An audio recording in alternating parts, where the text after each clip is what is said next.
जन आंदोलन से पार्टी बनाई थी। हमने कभी सपने में भी नहीं सोचा था कि देश भर से लोगों का इतना प्यार और इतना विश्वास मिलेगा।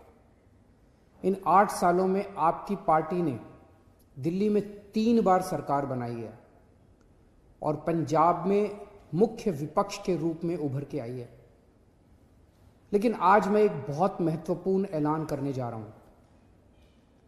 आने वाले 2022 के विधानसभा चुनाव में आम आदमी पार्टी उत्तर प्रदेश में चुनाव लड़ेगी। दिल्ली में यूपी के बहुत भाई बहन रहते हैं। जब से दिल्ली में आम आदमी पार्टी की तीसरी बार सरकार बनाई गई है, दिल्ली में रहने वाले कई यूपी के लोग मेरे पास आए। यूपी से भी बहुत सारे लोग और बहुत सारे संगठन मेरे पास आ रहे हैं और कह रहे हैं जी आम आदमी पार्टी को यूपी का चुनाव लड़ना चाहिए। जो सुविधाएं आपने दिल्ली में दी हैं वो यूपी में रहने वाले हमारे परिवारों को भी मिलनी चाहिए। मैंने उनसे पूछा कि हमारी छोटी सी पार्टी ये कैसे करेगी, तो उन्होंने कहा जी यूपी की जनता अब इन पुरानी पार्टियों से बिल्कुल त्रस्त हो चुकी है। यूपी के लोग ही आगे आएंगे, आम आदमी पार्टी के साथ जुड़ेंगे और यूपी को अपनी जागीर समझने वाले इन बड़े बड़े नेताओं को हराएंगे। यूपी में हर पार्टी की सरकार आई, लेकिन अपने घर भरने के सिवा किसी ने यूपी के लिए कुछ नहीं किया। आज छोटी छोटी सुविधाओं के लिए यूपी के लोगों को दिल्ली क्यों आना पड़ता है? अगर कानपुर में रहने वाले किसी परिवार को अपने बच्चे के लिए अच्छा कॉलेज चाहिए तो उसे दिल्ली भेजना पड़ता है। गोरखपुर में रहने वाले किसी गरीब परिवार को अपने माता पिता का इलाज करवाना है तो उसे दिल्ली आना पड़ता है। आखिर क्यों? क्या भारत का सबसे बड़ा राज्य, भारत का सबसे बड़ा विकासशील राज्य नहीं बन सकता, विकसित राज्य नहीं बन सकता? मैं पूछना चाहता हूं कि अगर दिल्ली के संगम विहार में मोहल्ला क्लिनिक बन सकता है तो क्या लखनऊ के गोमती नगर में मोहल्ला क्लिनिक नहीं बनाया जा सकता? अगर दिल्ली के सरकारी अस्पताल देश के सबसे बेहतरीन अस्पताल बन सकते हैं तो यूपी के सरकारी अस्पतालों की हालत इतनी खराब क्यों है? अगर दिल्ली के लोगों को 24 घंटे बिजली मिल सकती है तो यूपी के लोग इतने लंबे लंबे पावर कट क्यों बर्दाश्त करें? अगर दिल्ली के लोगों को मुफ्त बिजली मिल सकती है तो यूपी में लोगों को मुफ्त बिजली क्यों नहीं मिलनी चाहिए?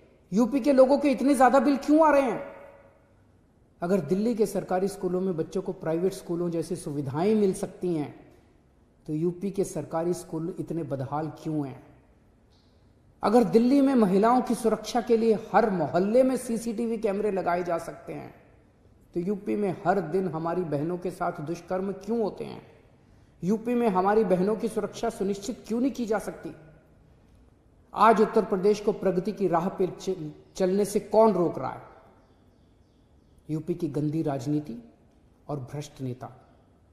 यूपी के लोगों ने हर पार्टी के लोगों पर विश्वास करके उन्हें मौका दिया, पर उन पार्टियों ने लोगों की पीठ में छुरा घोंपाया।